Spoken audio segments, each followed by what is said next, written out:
My pleasure to welcome to Close Flow our guest, Comrade Alfred Ilenre. You're welcome to Close Flow. Thank you very much. You're welcome. I would like us to start on a little excitement that you went actually to our Tejo Show studio before you got here. What really happened? What took you to Tejo Show?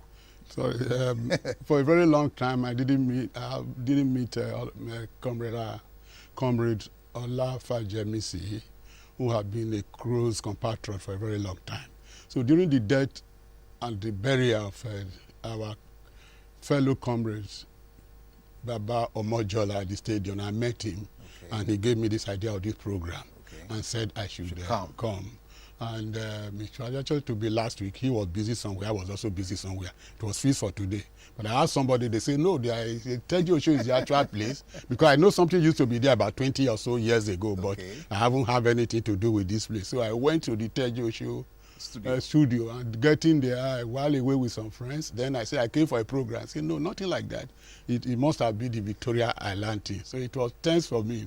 But as an old man, I'm on my pension, I while away time, so I saw it as one of the routines of my life these days. That is good. That is quite remarkable that at least NTSA has so much presence in the public for somebody to have actually thought that maybe you're going to be at Tejo Show. Now, let's quickly come to the issues of minorities, ethnic minorities in Nigeria. Now, you are the Secretary General of the international organization that also looks at minorities globally. Now, can we first start from that global perspective? Who are the minorities globally, and why should their interests be different from what the majority constitute? I think also the minorities are known all over the world. In democracy, majority is about majority. It's also essentially the issues of minority rights. Majority can carry the vote, but the rights of minorities to have their say should also be given a chance. That is the main principle of the ethnic minority struggle. Now, while the majority is carrying the day, the views of the minorities also should not be neglected or overlooked.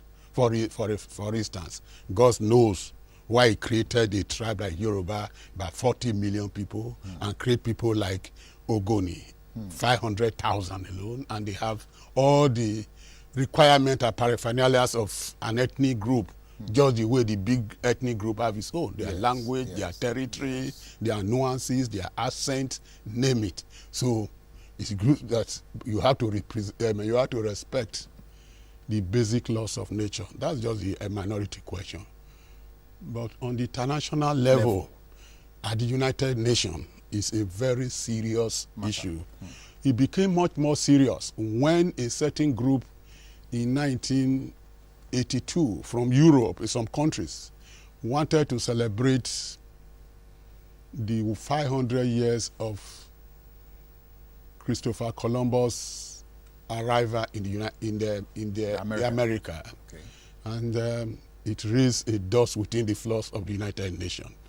They want to celebrate 10 years of the visit of Columbus to America. And the nationalities, the indigenous minorities, and in America said that was just completely an aberration. It is a great assault on human sensibilities.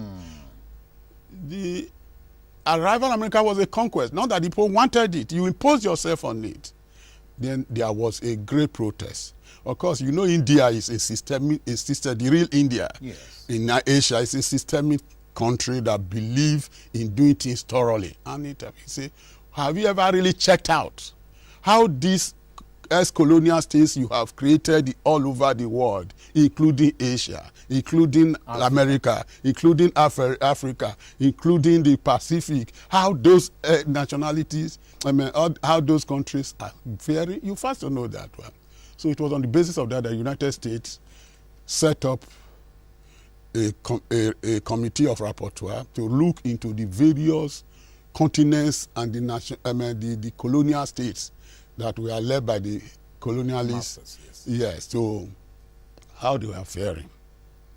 The finding was for over 10 years, their rapporteurs were going around all the country. They visited countries, India, Malaysia, Indonesia, Brazil, and so on, to Nigeria. And the conclusion of the report that the nation states are harmful and they are not functioning to the interests of all the components of the international bodies. The international bodies, the United Nations.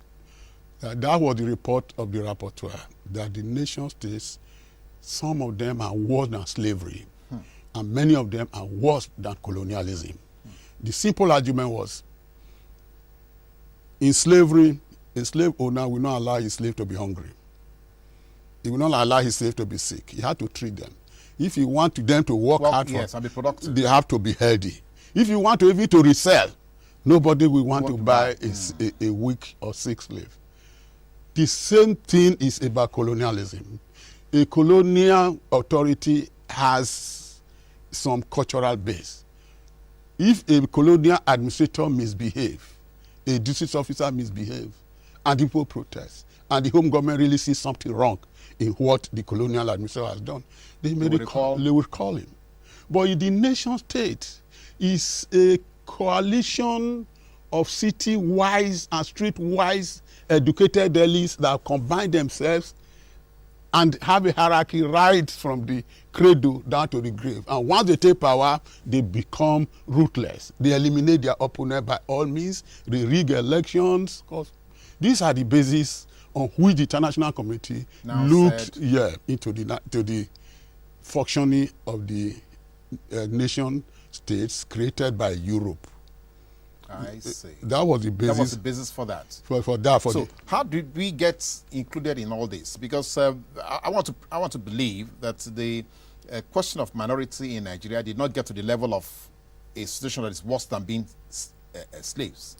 Before independence, particularly the 1954 London Conference, when it was finally decided that Nigeria will approach a federal system of government, and minority like the Edo, Urobo, Ika, Shekiri, the Job, we have grouped with some with Western region, some minority group with the Hausas in the north, some minority in the east group with the Igbos in the east. The minority raised the issue that they have a fear that they will be dominated in an independent Nigeria. That what resulted in the setup of the Henry Willey Commission to look into the fears of the minority in an independent Nigeria. They started that commission in 1957. By end of 1958, they submitted a report. Okay. And they said that the fears were real. The fears were real? They were real, that this is, but it's not possible to create states based on minority or because before independence. In any way, if we run a good government, the fear of the minority could be resolved under the Charter of the Freedom of Association and Human Rights. That was what this is. If we are to create new region, which they believe, the date of independence, as was fixed by 1958 for 1960, October 1, independence will not be possible on October 1. It will be by 1962 or 1963.